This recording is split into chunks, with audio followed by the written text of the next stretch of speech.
Hello guys, இன்னைக்கு என் ஃப்ரெண்டும் நானும் விஷம் தக்காளி சாப்பிட போனோம். காட்டலாம் இதான் விஷம் தக்காளி. இது நாங்கள் எங்கேருந்து பறிச்சோமா எங்கள் இட்டு போன கார்டன்லேருந்து பறிச்சோம். இதுதான் சாக்கடை வரும் காமிக்கலாம். நாங்கள் சாப்பிட போகிறோம். அம்மாயே இந்த சாக்கடையாக இருக்குது பாருங்க. இன்னும் நாங்கள் சாப்பிட போகிறோம் காய்ஸ். வாங்க காய்ஸ் சாப்பிடலாமா? இல்லை இல்லை இந்தா காமிக்கிறோம். நம்ம சாப்பிட போகிறோம். இந்தா பாருங்க காய்ஸ், வாயை போடுறேன்.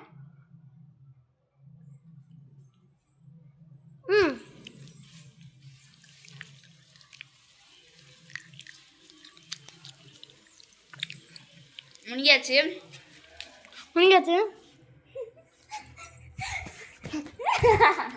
என்னை விட்டு அவள் ஐயா சாப்பிட்டுட்டா. அதனால அவள் பாய் பாய்.